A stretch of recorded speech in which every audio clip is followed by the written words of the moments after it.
Hi, I'm Eleanor from Refuge Design Workshop.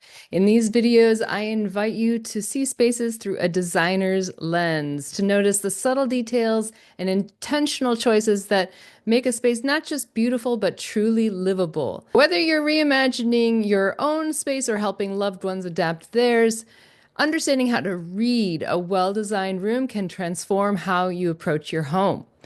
Today, we're taking a closer look at a fascinating project in Amsterdam. It's a three-generation house designed by architectural studio Beta. This mini apartment building showcases a brilliant set of solutions for multi-generational living.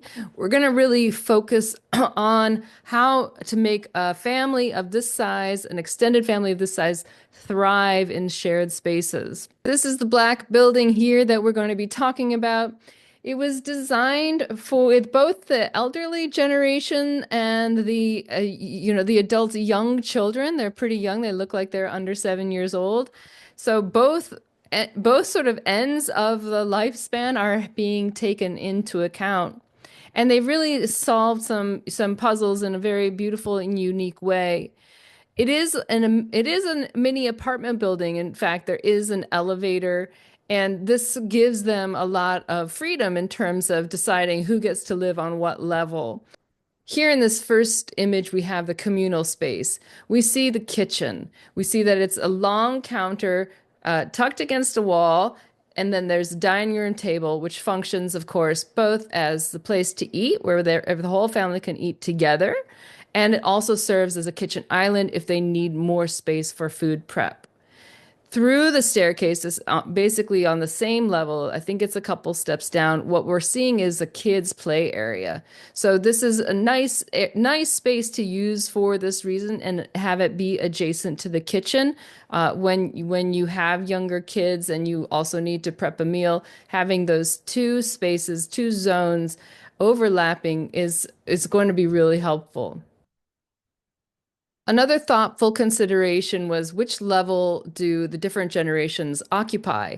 And we're seeing here this back view of this mini apartment building. I mean, it's just an apartment building, but we're seeing that there's a backyard. We see some people hanging out and having a meal on the back porch. And if we go up to the top level, we also see some people hanging out on their balcony.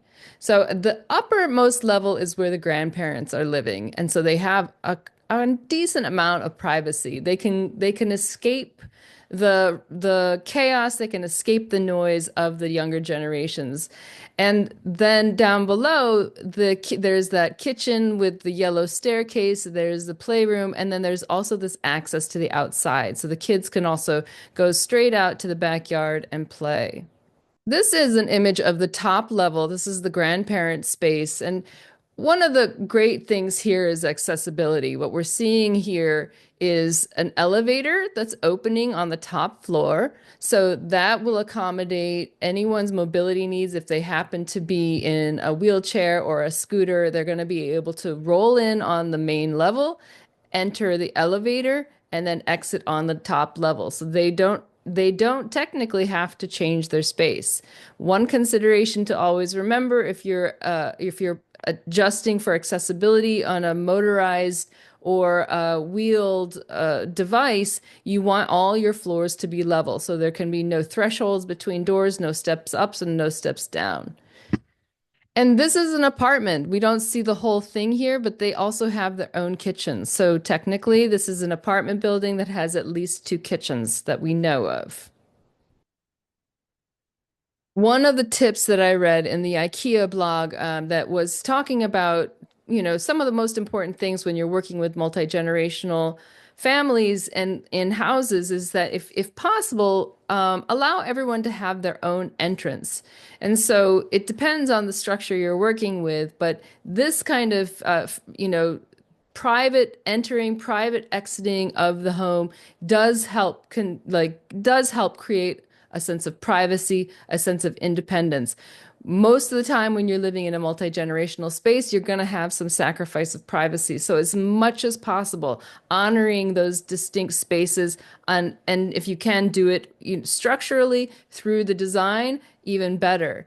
And if not, honoring a closed door rule, recognizing that when a door is closed, that this person, this couple, this family, they need some time and to let them have that.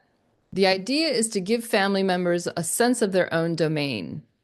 So much of a multi-generational space is about how you balance the communal versus the private. And I would offer that, this picture also shows us a kind of in between of the two where you have proximity. So you can have a sense of being nearby, in the kitchen with the family, with the kids, being part of the central activity that's going on.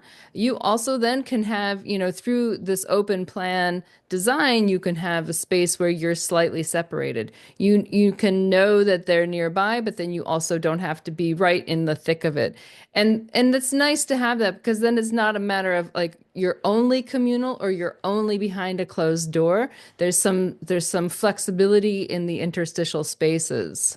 From a design point of view, I just want to draw some attention to this central staircase. They've painted it bright yellow. It's the strongest color choice in the space. Otherwise, everything else is pretty neutral, white or wood tones or grays. And this is a vertical column, effectively. The staircase, it zigzags, but it's also got these walls that come down, and it goes all the way up through the center of the building from the top to the bottom, from the bottom to the top. And it has this way of communicating connectivity. It is the heart. It is the path of all circulation, whether they're using the elevator or not. For now, by the looks of these photos, everyone is actually still physically able to use a central staircase. So it's a neat sort of gesture. It has a symbolic piece to it. Painting it yellow adds some flair to it.